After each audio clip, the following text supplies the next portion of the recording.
Manufacturing unit ప్రారంభోత్సవానికి నాతో పాటు ముఖ్య అతిథులుగా విచ్చేసిన తెలంగాణ శాసనసభ స్పీకర్ గడ్డం ప్రసాద్ కుమార్ గారు, IT and industries minister Duddilla Sridhar Babu గారు, స్థానిక శాసనసభ్యులు మల్రెడ్డి రంగారెడ్డి గారు, ప్రకాష్ గౌడ్ గారు, అదేవిధంగా యాదయ్య గారు, చేవెళ్ళ శాసనసభ్యులు, మిత్రులు చీఫ్ విప్ ఫార్మర్ మినిస్టర్ పట్నం మహేందర్ రెడ్డి గారు, మాజీ జిల్లా పరిషత్ చైర్పర్సన్ పట్నం సునీతారెడ్డి గారు, వివిధ హోదాలలో ఉన్న ప్రజాప్రతినిధులు, రంగారెడ్డి జిల్లా collector, Telangana industrial infrastructure corporation managing director Shashank గారు, ఇతర ఉన్నత అధికారులు, సుజన్ మెడికేర్ యాజమాన్యం అందరికీ మనస్ఫూర్తిగా అభినందనలు తెలియజేస్తున్నా. తెలంగాణ రాష్ట్ర ఫార్మా స్టోరీలో ఇంకొక సక్సెస్ స్టోరీని సుజన్ ఫార్మా యాజమాన్యం ఈరోజు యాడ్ చేయడం జరిగింది. తెలంగాణ రాష్ట్ర ప్రభుత్వం లేదా ఆనాడు ఉమ్మడి ఆంధ్రప్రదేశ్లో 1995 నుంచి మొదలు పెడితే 2025 సంవత్సరం వరకు ఈ 30 సంవత్సరాల నిరంతర శ్రమ ఈరోజు హైదరాబాద్ మహానగరం ప్రపంచ నగరాలతో పోటీ పడే విధంగా ఐటీ, ఫార్మా,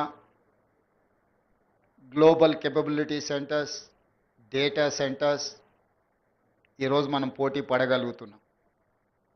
ఈరోజు యంగ్ ఎంటర్ప్రినర్స్ సుజన్ మెడికేర్ యాజమాన్యము జర్మన్ టెక్నాలజీని, బిఎఫ్ఎస్ టెక్నాలజీని జర్మన్ నుంచి ఇంపోర్ట్ చేసి సౌత్ ఇండియాలోనే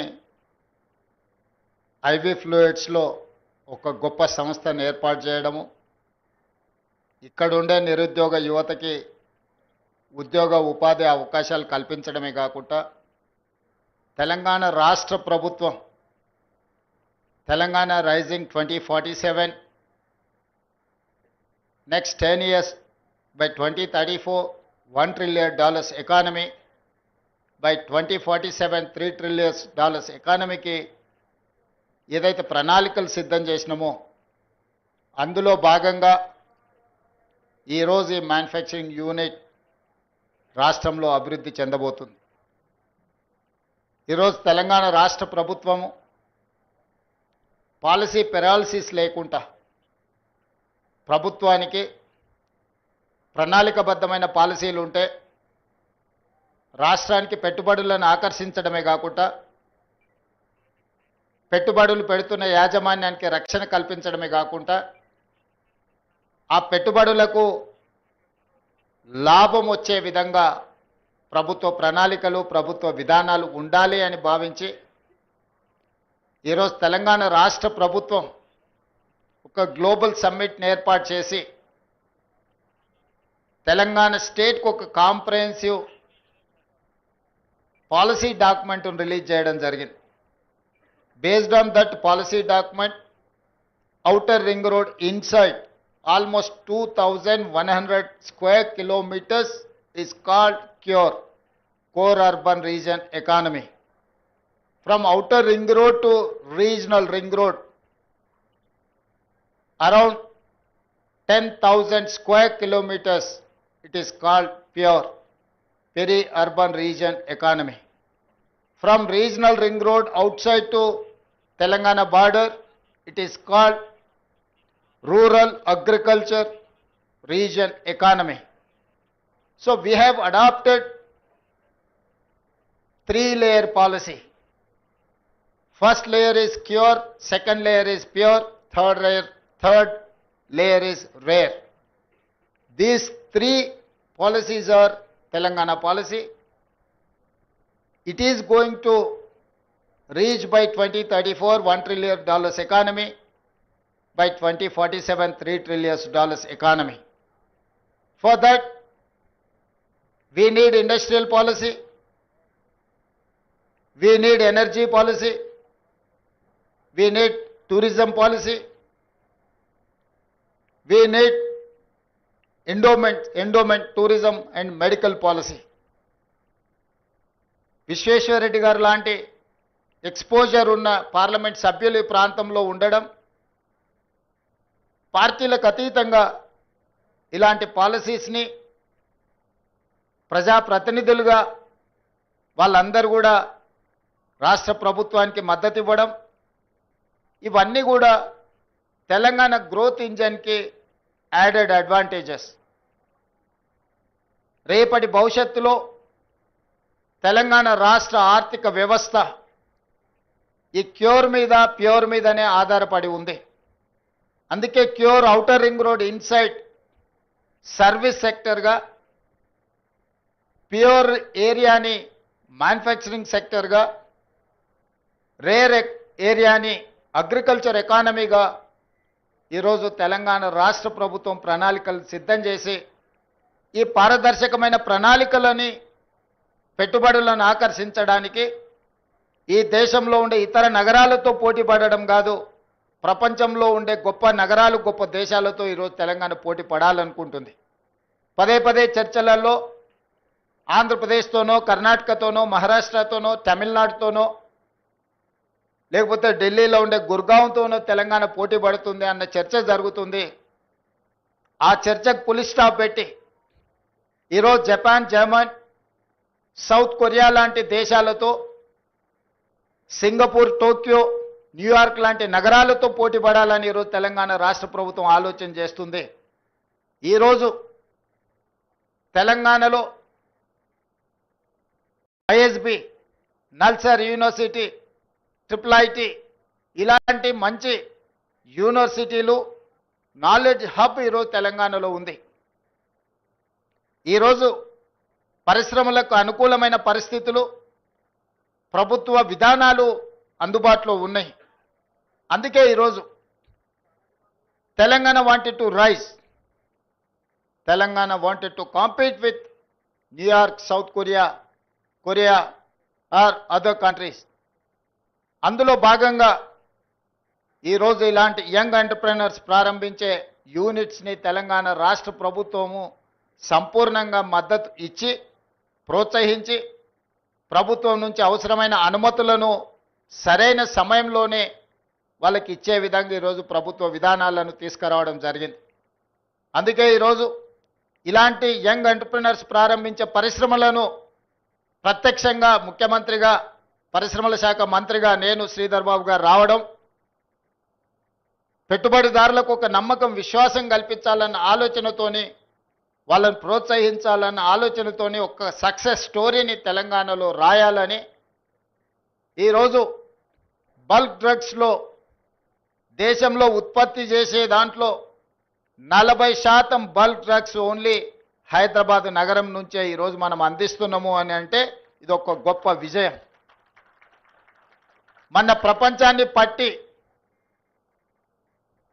ఒక చావు భయాన్ని ప్రపంచానికే కల్పించిన కోవిడ్ వ్యాక్సిన్లో అవుట్ ఆఫ్ 4 కోవిడ్ వ్యాక్సిన్స్ని 3 వ్యాక్సిన్లు మన ప్రాంతం నుంచి, జినోమ్ వ్యాలీ నుంచి, తెలంగాణ రాష్ట్రం నుంచి, హైదరాబాద్ నగరం నుంచి ప్రపంచానికి అందించడం అంటే ఈరోజు ప్రపంచమే మన వైపు తిరిగి చూసే విధంగా ఈరోజు ఫార్మా రంగంలో మనం రాణించడం జరిగింది. సిలికాన్ వ్యాలీలో ఐటీ, ప్రపంచ దిగ్గజాలైన ఐటీ కంపెనీలు ఈరోజు నడుస్తున్నాయంటే ఆ కంపెనీల సీఈఓలు మన ప్రాంతంలో చదువుకున్న వాళ్ళు. ఈరోజు వరల్డ్ బ్యాంక్ చైర్మన్, సిఎండిగా ఉండే Ajay Banga studied in Hyderabad public school. Satya Nadella Hyderabad student, Shantanu Narayen Hyderabad student, Premji Vasu Hyderabad student, Hyderabad public school students. ఈరోజు పెద్ద పెద్ద గ్లోబల్ కంపెనీలకు సీఈఓలుగా మన దగ్గర చదువుకున్న విద్యార్థులు ఈరోజు ప్రపంచంలోనే గొప్ప కంపెనీలకు ఈరోజు సీఈఓలుగా రాణించారు. ఇది ఒక గొప్ప సక్సెస్ స్టోరీ హైదరాబాద్ నగరానికి ఉన్నది, తెలంగాణ రాష్ట్రానికి. అందుకే ఆ సక్సెస్ స్టోరీని ముందుకు తీసుకెళ్ళాలి, ప్రపంచంతో పోటీ పడే విధంగా మన రాష్ట్రాన్ని తీర్చిదిద్దాలి. తెలంగాణలో ఉండే నిరుద్యోగ యువకులకు లక్షలాది ఉద్యోగాలను ఈరోజు ప్రైవేట్ పరిశ్రమలలో కల్పించాలి. ప్రభుత్వ ఉద్యోగాలే కాదు, మిత్రులు శ్రీధర్ బాబు గారు చెప్పినట్టు తెలంగాణ రాష్ట్ర ప్రభుత్వము ఇప్పటి వరకు 75,000 ప్రభుత్వ ఉద్యోగాలు ఇచ్చింది. భవిష్యత్తులో ఇంకా వేలాది ఉద్యోగాలు ఇచ్చినా 30 లక్షల నిరుద్యోగ యువకులు తెలంగాణ రాష్ట్రంలో ఉన్నారు. మరి వాళ్ళందరికీ ఉద్యోగ ఉపాధి అవకాశాలు కల్పించాలంటే ప్రైవేట్ రంగంలో పెట్టుబడులను ఆకర్షించాలి. ప్రైవేట్ రంగంలోనే ఇవాళ ఐఏఎస్ ఆఫీసర్కి వచ్చే జీతం 2.5-3 లక్షల రూపాయలు. కానీ అదే ఒక ప్రైవేట్ కార్పొరేట్ కంపెనీలో ఈరోజు మనం పత్రికలలో చూస్తున్నాం, సంవత్సరానికి వాళ్ళ ప్యాకేజీలు 5 కోట్లు 10 కోట్ల రూపాయల ప్యాకేజీలు వస్తున్నాయి. రీసెంట్గా IIIT స్టూడెంట్కి 1.5 crore ఆయన ప్యాకేజ్ వచ్చిందంటే నెలకు వాళ్ళ జీతభత్యాలు ఎంత వస్తున్నాయో చూడండి. సో అందుకే తెలంగాణ నిరుద్యోగ యువకులకు ప్రభుత్వ ఉద్యోగాలతో పాటు ప్రైవేటు రంగంలో అంది వచ్చే అవకాశాలను ఈరోజు అందిపుచ్చుకోవాలి. 100 సంవత్సరాల పైగా చరిత్ర కలిగిన ఉస్మానియా యూనివర్సిటీని ఈరోజు పునరుద్ధరించడం ద్వారా పెద్ద యూనివర్సిటీలతో మనం పోటీ పడే విధంగా మన ఎడ్యుకేషన్ ఇన్స్టిట్యూషన్స్ని ఈరోజు అభివృద్ధి చేయాలనుకుంటున్నాం. అందుకే ఈరోజు తెలంగాణ ఎడ్యుకేషన్ పాలసీని అడాప్ట్ చేసుకోవాలని ఈరోజు మనం ఒక కమిటీని అపాయింట్ చేసినాం. తెలంగాణ ఎడ్యుకేషన్ పాలసీని కూడా తొందరలోనే తీసుకురాబోతున్నాం. యంగ్ ఇండియా స్కిల్స్ యూనివర్సిటీతో పాటు young India sports university, young India integrated schools, ఇవన్నీ కూడా తెలంగాణ రాష్ట్రాన్ని అభివృద్ధి చేయడానికి భవిష్యత్ ప్రణాళికల కోసం ఈరోజు తెలంగాణ రాష్ట్ర ప్రభుత్వం ముందుకు వస్తున్నది. అదేవిధంగా నిన్నమన్న సొంత రాష్ట్రంలో కానీ పక్క రాష్ట్రంలో కానీ నీటి వివాదాలకు సంబంధించి పదే చర్చలు జరుగుతున్నాయి. నేను ఈ వేదిక మీద నుంచి ఈ రాష్ట్రంలో ఉండి పక్క రాష్ట్రంలో రాజకీయ పార్టీలలో ఉన్న ప్రజాప్రతినిధులకు ఒక సూచన చేయదలుచుకున్నా, ఒక విజ్ఞప్తి చేయదలుచుకున్నా. మీకు పంచాయతీలు కావాలన్నా నీళ్లు కావాలన్నా అని ఎవరైనా నన్ను అడిగితే తెలంగాణ రాష్ట్రానికి నీళ్లు కావాలని నేను కోరుకుంటా. మీకు వివాదాలు కావాలన్నా, మీకు పరిష్కారం కావాలన్నా అంటే నేను పరిష్కారం కోరుకుంటా. నీళ్ల వివాదం ముసుగులో రాజకీయ ప్రయోజనం పొందాలి అని మా ప్రభుత్వం మా పార్టీ భావించడం లేదు. 2 రాష్ట్రాల మధ్యలో ఉండే సమస్యల్ని శాశ్వతంగా పరిష్కరించాలి అని తెలంగాణ ప్రత్యేక రాష్ట్రాన్ని శ్రీమతి సోనియా గాంధీ గారు కాంగ్రెస్ పార్టీ ఇచ్చింది. కాబట్టి నీళ్ల విషయంలో వివాదాలు, నీళ్ల విషయంలో రాజకీయ లబ్ధి కోసం ఆలోచన చేయొద్దు. రాజకీయాలకు అతీతంగా మనం ఈరోజు ఆలోచన చేసుకొని పరిష్కరించుకోవాలి. ఈ పరిష్కారాలకు చర్చలు ఒక్కటే పరిష్కారము. న్యాయస్థానాల దగ్గరనో ఇతరుల దగ్గర పోయి పంచాయతీ తెంచుకునే కంటే మనమే కూర్చొని మన సమస్యల్ని సామరస్యపూర్వకంగా పరిష్కరించుకోవాలనేదే మా విధానము. పక్క రాష్ట్ర ముఖ్యమంత్రి గారికి నేను విజ్ఞప్తి చేస్తున్నా, కృష్ణా నదిలో ఉన్న మా పాలమూరు రంగారెడ్డి ఎత్తిపోతలు కావచ్చు, మా కల్వకుర్తి లిఫ్ట్ ఇరిగేషన్ కావచ్చు, మా డిండి ప్రాజెక్టు కావచ్చు, మా ఎస్ఎల్బిసి భీమా నెట్టంపాడు ప్రాజెక్టులు కావచ్చు, ఉమ్మడి రాష్ట్రంలోనే మంజూరైన ప్రాజెక్టులు. వీటి అనుమతులకు మీరు అడ్డంకి పెట్టకండి, వీటి అనుమతులకు మాకు సహకరించండి. ఉమ్మడి రాష్ట్రంలో ఉన్నప్పుడే మంజూరైన ఈ ప్రాజెక్టులకు ఆంధ్రప్రదేశ్ రాష్ట్రం నుంచి అభ్యంతరాలు రావడం వల్ల ఎన్విరాన్మెంట్ క్లియరెన్సులు కానీ సిడబ్ల్యూసి క్లియరెన్సులు తెచ్చుకోవడంతో మాకు సమస్యగా మారింది. ఇవి రాకపోవడం వల్ల మాకు రావాల్సిన బ్యాంకులో నుంచి రుణాలు కానీ కేంద్ర ప్రభుత్వం అందించాల్సిన సహాయం కానీ యాక్సిలరేటెడ్ ఇరిగేషన్ బెనిఫిషియరీ ప్రోగ్రాంలో కేంద్ర ప్రభుత్వం 60% నిధులు ఇవ్వడానికి అవకాశం ఉన్న ప్రాజెక్టులు మాకు రావడం లేదు. దాంతోని మాకు తీరని ఆర్థిక భారం మా రాష్ట్రం మీద పడుతుంది.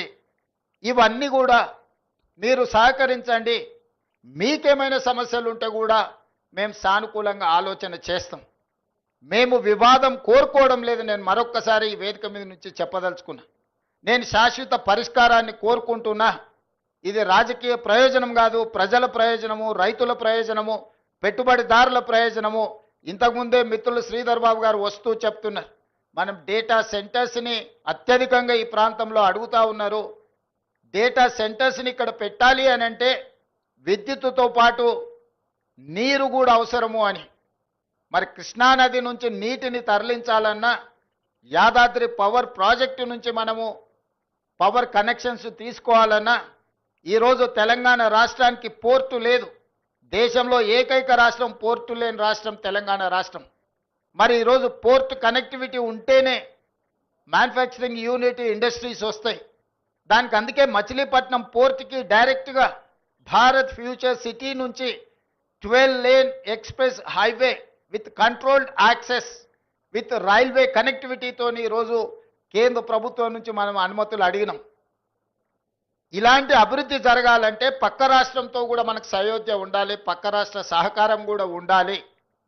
పక్క రాష్ట్ర సహకారం లేకుండా సయోధ్య లేకుండా మచిలీపట్నం పోర్టు కానీ కృష్ణపట్నం పోర్టు కానీ పోర్ట్ కనెక్టివిటీ తెలంగాణ రాష్ట్రానికి రాదు. తెలంగాణ రాష్ట్రానికి పోర్ట్ కనెక్టివిటీ రావాలంటే పక్క రాష్ట్ర సహకారం ఉండాలి. అదేవిధంగా పక్క రాష్ట్రానికి కూడా అమరావతి అభివృద్ధి చెందాలంటే హైదరాబాద్ సహకారం ఉండాలి. నగరం అభివృద్ధి జరగాలంటే భవనాలు కడితే సరిపోదు. భవనాలలో వచ్చే పరిశ్రమలు సాంకేతిక నైపుణ్యం ఉన్న సిబ్బంది కూడా అవసరం. వాళ్ళు హైదరాబాద్ నగరంలో ఉన్నారు.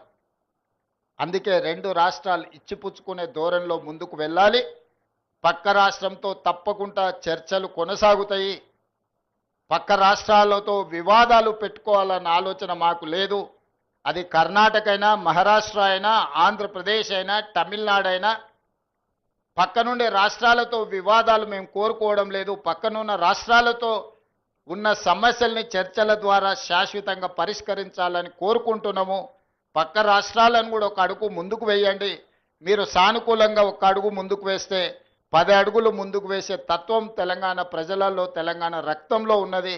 సంపూర్ణంగా మేము సమస్యల పరిష్కారం కోసం ముందుకు వస్తామని తెలియజేస్తూ మరొక్కసారి పరిశ్రమ స్థాపించిన యంగ్ ఎంటర్ప్రినర్స్ని ఈరోజు నేను మనస్ఫూర్తిగా అభినందిస్తున్నా. ప్రభుత్వం వైపు నుంచి సంపూర్ణమైన సహకారం ఉంటుంది. రేపటి భవిష్యత్ నగరమే భారత్ ఫ్యూచర్ సిటీ. రంగారెడ్డి జిల్లా మహేశ్వరం రాజేంద్రనగర్ ప్రాంతంలో ఒక అద్భుతమైన నగరం రాబోతుంది. రేపటి భవిష్యత్తులో ప్రతిష్టగా గొప్పగా ఇప్పుడున్న దాంట్లో మీరు ఎక్కడుంటారంటే జూబ్లీ హిల్స్లో ఉంటున్నామని పెద్ద పెద్ద వాళ్ళు చెప్పుకుంటుంటారు. అదొక స్టేటస్ సింబల్ లాగా రాబోయే 10 ఇయర్స్లో భారత్ ఫ్యూచర్ సిటీలో ఉంటున్నామని చెప్పుకోవడం ఒక స్టేటస్ సింబల్గా మారుతుంది. ఈ ప్రాంతంలో ఉన్న రైతులకు అగ్వకు సగ్వకు భూములు అమ్ముకోకండి. మీ భూముల విలువ తొందరలోనే పెరుగుతుంది. అదే సమయంలో అభివృద్ధి కూడా సహకరించండి. అభివృద్ధికి సహకరించకపోతే ఈ ప్రాంతంలో అభివృద్ధి రాదు. అభివృద్ధి రాకపోతే మీ భూముల విలువ, మీ ఆస్తుల విలువ పెరగదు. అభివృద్ధికి సహకరించండి. ఈ సహకారంతో మీరు రాష్ట్రము రెండు అభివృద్ధి చెందుతాయి. ఆ విధంగా సహకరించే ప్రజాప్రతినిధులకు, ముఖ్యంగా ఈ ప్రాంతంలో ఉండి ఈ అభివృద్ధి కార్యక్రమాలకు ప్రభుత్వానికి సహకరిస్తున్న కేఎల్ఆర్ గారిని, మల్రెడ్డి రంగారెడ్డి గారిని, ఇతర ప్రజాప్రతినిధులందరినీ కూడా వారిని అభినందిస్తూ మీ అందరి దగ్గర సెలవు తీసుకుంటున్న ధన్యవాదాలు మిత్రులారా. Thank you, Chief Minister Garu. Now we'd like to present mementos. I'd like to invite Board of Directors, Manisha and Sham.